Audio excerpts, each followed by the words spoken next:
I grew this shitty mustache to prove that I can't grow a mustache. I mean, I grew this terrible mustache to prove that I can't grow a good mustache. Look at it. It's so bad. So, shitty mustache and everything. I'm sorry, I can't say shitty anymore. I'm gonna get flagged again. So, terrible mustache and everything. Start craving beer reviews.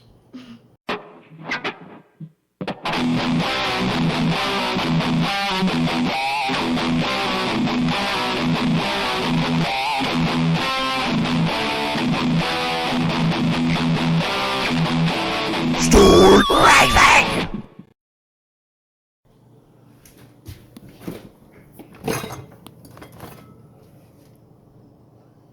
Loup Garou.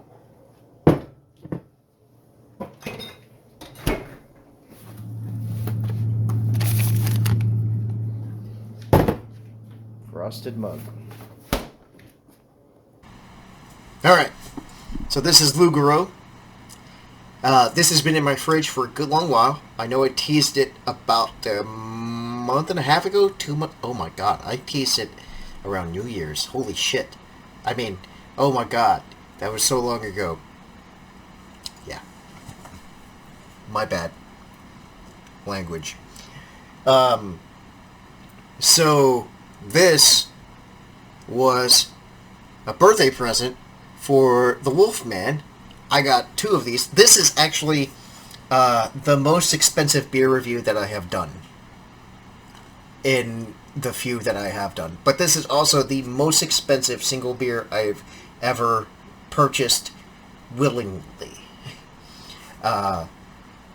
Yeah, so this sucker was $12, and I'm not gonna lie, I bought it for this amazing... Look at that. Just the detail on this label, the awesome werewolf going on there. Oh, dude, the printing on this label is so... And then, check out that. Loup Garou. All the information you need to know on that. Look how beautiful this label is.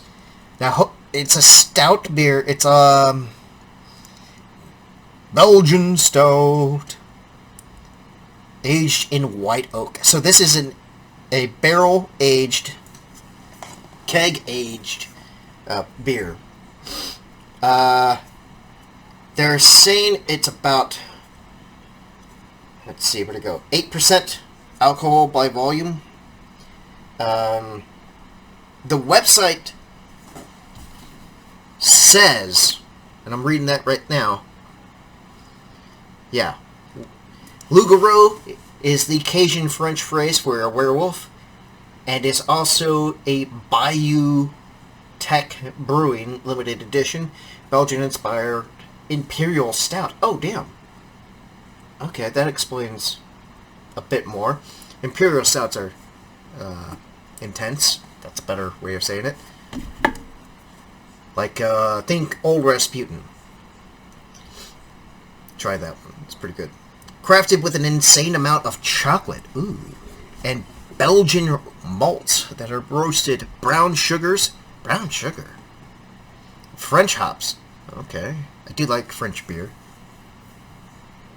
Our stout is aged in oak for several months. Loup Garou is just around 8% ABV and will be released in 22-ounce Belgian-style bottles in a very limited number of kegs. That sounds awesome. All of that sounds awesome. And they even have that written on the side over here of this bottle. Out of Louisiana. Let's pop this sucker open. I'm anticipating this so badly because it's been in my fridge for so long. Also, happy birthday to the Wolfman.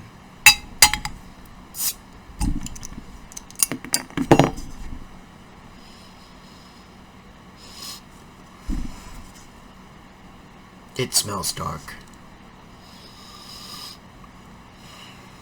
And it definitely smells It smells chocolatey and like coffee.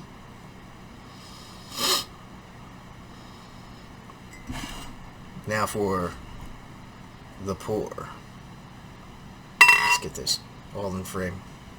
All in frame. Oh, that is so dark.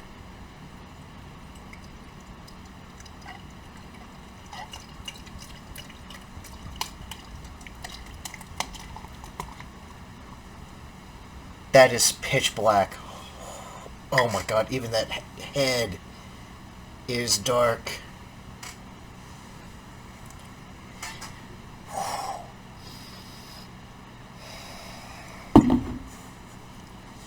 That looks dangerous. It's so... This is so ridiculously dark. I can't see through it. Like most dark beers you can kind of see through. This is pitch black. This is staring into the abyss and waiting for it to blink. This is such a dark, dark beer.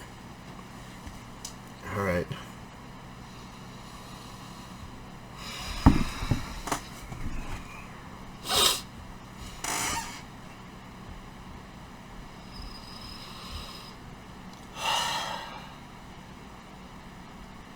This smells so good.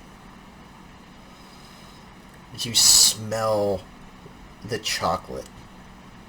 It mostly smells like chocolate with that alcohol tang with it. This is...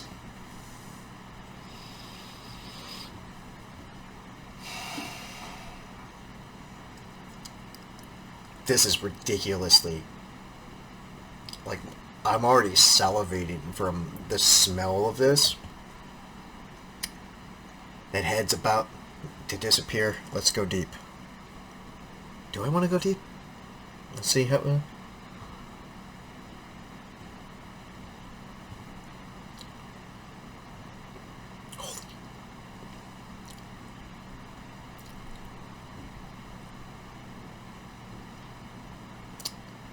One more.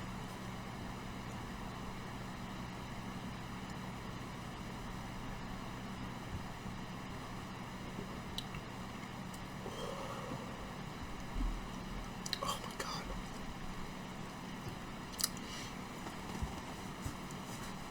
It is very bitter. And it's very sweet at the same time. This is...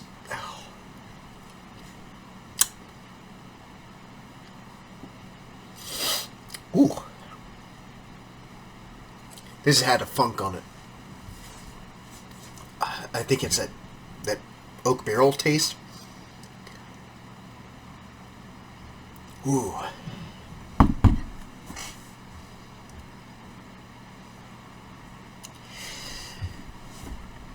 When you take a shot of whiskey, and that warmth covers the back of your throat, and then that tingle and that numbness comes in from that flavor. That's just what happened. Like, this is like taking a shot of whiskey, and that the second you're done with it, you get that mouthfeel. That's what happened just now.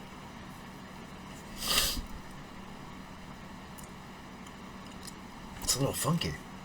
Like, in a good... It's funky in a good way.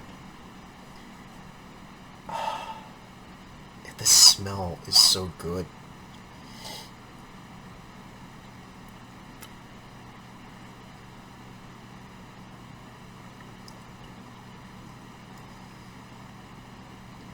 Damn. It's so dark. This is like that clock blacker than the blackest black times infinity. This is so... It's definitely an imperial stout. It hits hard. Coming with a lot of bitterness after all that chocolate leaves. Like it's like... Yeah, I guess that's the best way... Like dark chocolate. Like, well,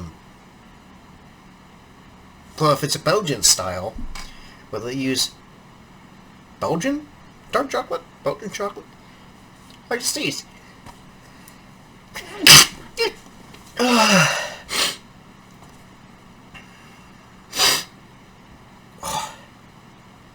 just sneezed. I tasted it when I sneezed.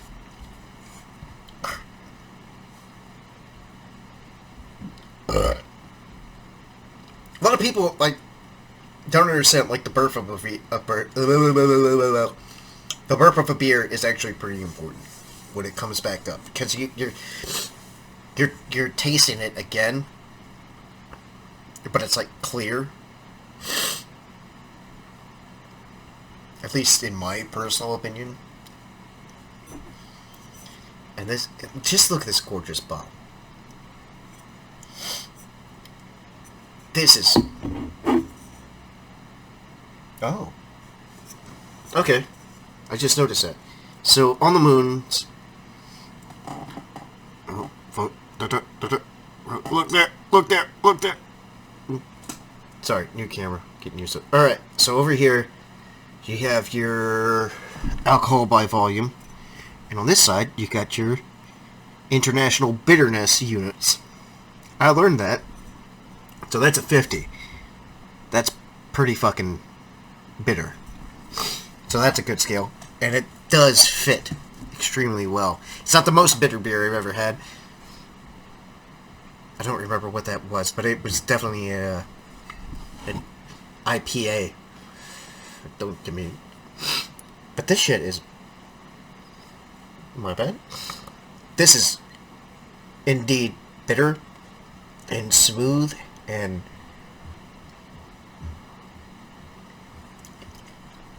dark and mysterious as the Louisiana bayou itself. I'm pretty sure they used voodoo to get this done. This is... Ooh. Ooh. That got me.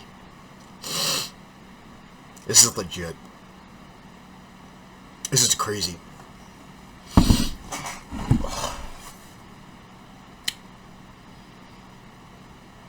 I don't know. For $11, this is probably the only time I'm ever gonna do that. Well, $12. Yeah, $12. It's like $11.99. But it's a pretty bottle. I'm definitely going to keep that. Super, super dark. Super bitter on the back end and kind of leaves that whiskey aftermath in your mouth. It's definitely from the barrel aging.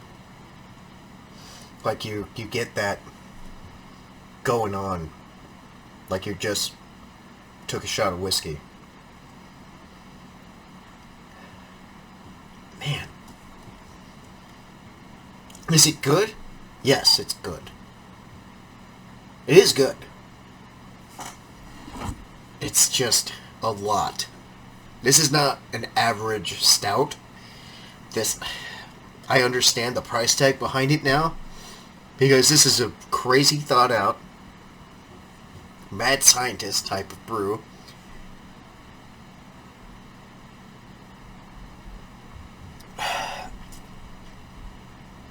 Would I try it again?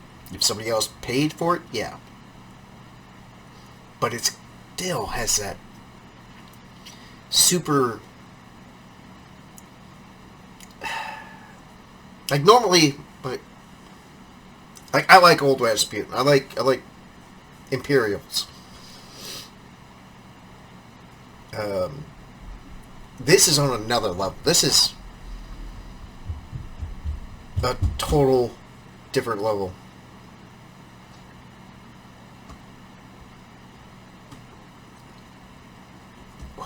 Now I'm back down to sipping it. And you definitely taste that woody, whiskey, barrel-aged flavor. I don't know why people barrel age beer. I'm not against it or for it. I just don't understand it. I feel if they just did it, if they just brewed it the way they did, and then didn't barrel age it, it would be a lot more of my style of dark ale. Like an imperial. If they just went straight imperial with it, I would be way more into this. It's just that barrel aging left that tang in it. Dude, it's an intense beer. That's all I can say about it. I've never tasted anything like this. Like, ever.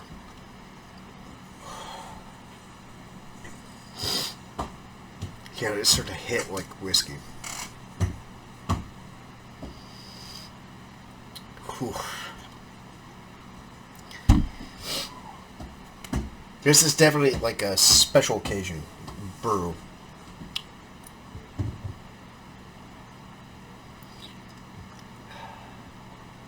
Well,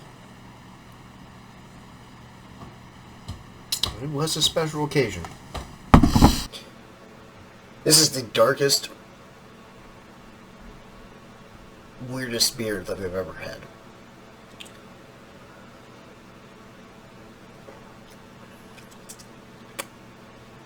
It's weird drinking beer with a mustache now.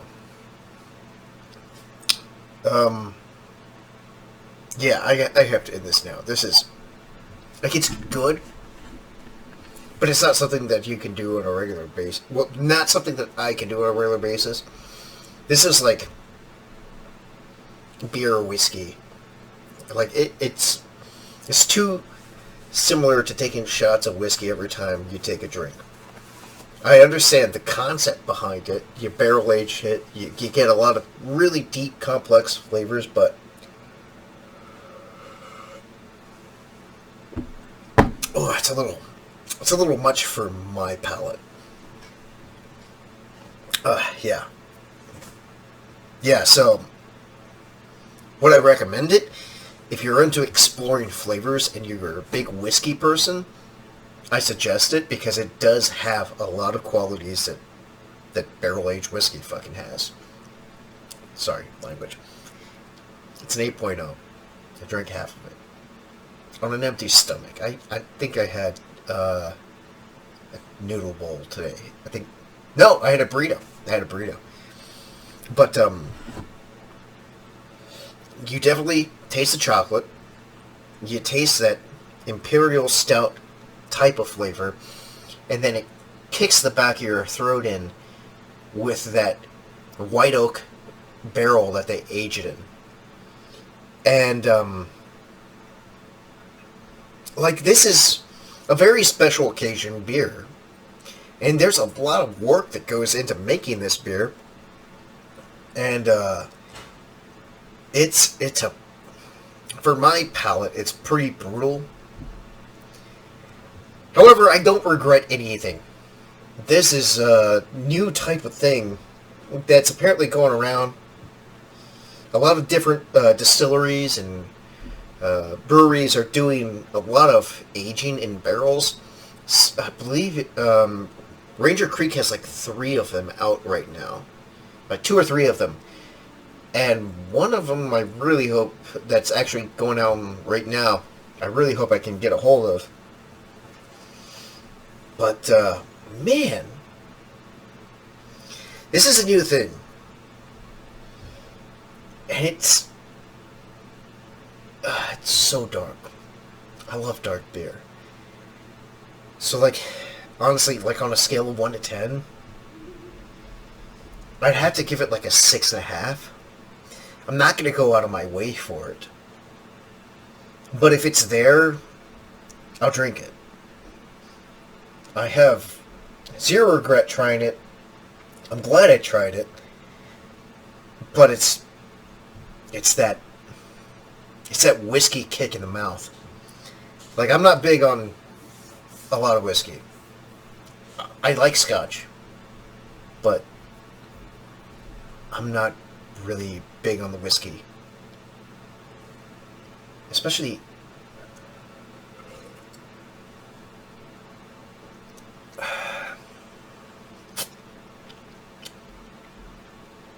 I think I thought of a good way to express this. For Texans, anyway. White oak is not, in my opinion, a good barbecue wood. Mesquite is way better. Yeah, that's how I'll end it. Thanks for watching. It does smell amazing. Subscribe. License Later Podcast, Stark Raving Podcast, Stark Raving Beer Reviews. I think we want to do a kitchen show. Believe it or not, we do decently. Some fun stuff coming up. You guys, remember, drink responsibly. And until next time, Shaklacky. Stark Raving.